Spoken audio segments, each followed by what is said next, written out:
নমস্কার, আমি আপনাদের কাছে একখানি কবিতা পরিবেশন করে শোনাচ্ছি। আমার নাম রামকৃষ্ণ দাস। কবিতাটি লিখেছেন বা রচনা করেছেন রামকৃষ্ণ দাস। কবিতাটির নাম আগুন। ওই দেখো চেয়ে গগন পানে উড়িছে কালো ধুয়োর ফাগুন। ওরে দেশের দেশে লাগিল বুঝি মোদের মরণপণের আগুন।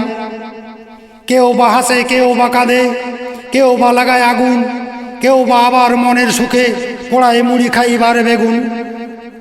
বিস্ফোরণের বায়ুর দূষণ, শস্য শ্যামল নবজাতকের প্রাণবায়ু নিঃশেষ।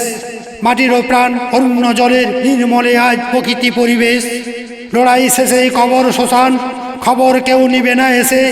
তোমার মা জননী নয়ন জলে ভেসে বেড়াই দেশে দেশে, ভেসে বেড়াই দেশে দেশে। নমস্কার। কবিতাটি ভালো লাগলে সহযোগীর হাত বাড়িয়ে দেবেন।